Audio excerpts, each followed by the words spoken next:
All right, so this story is recent. It happened this year actually. So I spent all last year going hard in the gym playing basketball. Everything was fine, but then come around January 26th, I passed out while laying down in the hotel bed, and so paramedics were called. They hooked me up to the EKG machine. They were just reading my heart for a couple seconds. Everything was fine, but then they asked me to stand up, and once I stood up, my heart stopped for like 7 seconds. I think it was 6 point something seconds, so closer to 7 seconds.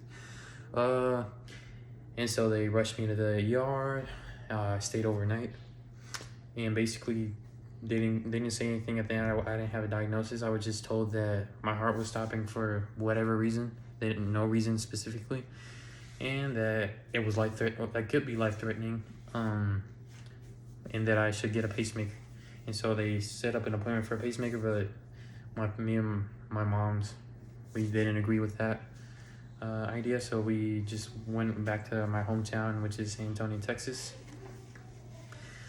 And while in Texas, I started feeling bad again. Near blackouts, almost like basically blacking out almost every other day. And so that led to my mom finding another electrophysiologist. Well, not another, the first electrophysiologist that we ran into during my long journey.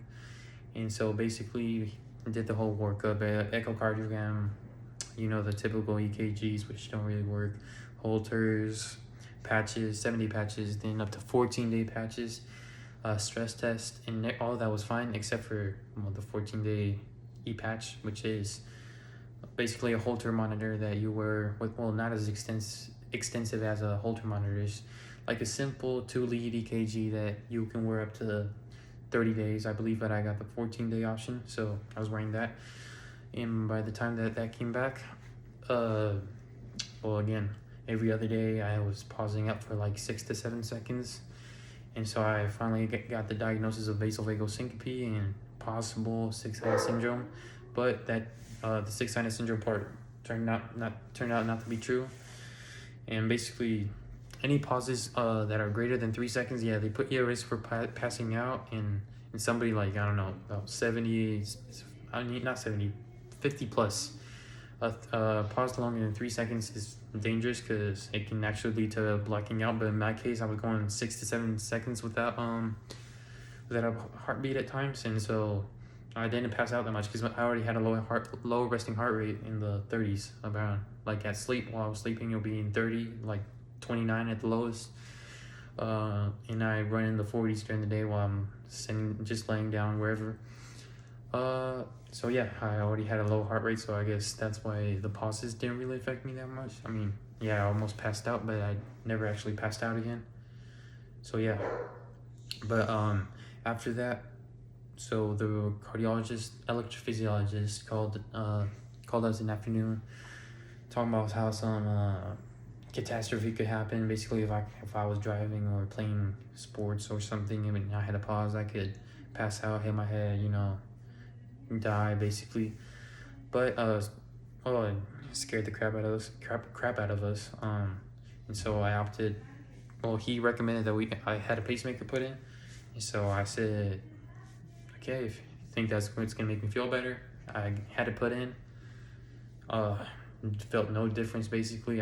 Because pacemakers can only work in about 2% of the case. Well, not 2. What am I saying? They work in a specific scenario where both of your blood pressure and so basically there's 2 things that can get low when you pass out: your blood pressure and your pulse. They're usually linked to each other because without a pulse, you're not pushing any blood up your veins, so there's not going to be any blood pressure. But in small pauses, you're still going to have blood pressure. But in my case, I was dropping both. I usually have low blood pressure and low heart rate. So pacemaker did no difference, and I just felt it all the time. I'm like hella sensitive in my chest, and so I was feeling that thing going tuck, tuck, tuck. And plus, like I said, I have a low resting heart rate. I'd be working all day, even though I didn't need it. So come November 24th, we went to Cleveland Clinic, got the pacemaker removed. Everything went out smoothly. This is my latest scar. Pretty much all back to normal. I can work out now. And so yeah, they took the pacemaker out. Yeah, and after talking to the real experts, yeah, definitely pauses up to greater than 15 seconds are definitely dangerous, but as long as you're below that and you don't have established six-sided syndrome, for like example, my stress test was perfectly fine. Nothing was wrong with my stress test. No problem getting my heart rate up. No problem with anything. It's just due to high vagal tone, vasovagal syncope diagnosis, which is pretty common, but the common part is just dropping your heart rate and blood pressure, not actually pausing for that long, at least for 6 to 7 seconds. What's usual is like 4 to 5 to 6, maybe, not greater than that. But so yeah, after all that, my diagnosis was vasovagal syncope, and I can still pause up, and there's no problem anymore. I mean, I can go back to doing everything I was doing before, but yeah. If you enjoyed the video, want me to go into further detail, talking about some specific condition or something, make sure you drop a sub, dislike, comment, whatever. Just help me get this channel moving and watch these other videos that I've uploaded. Peace.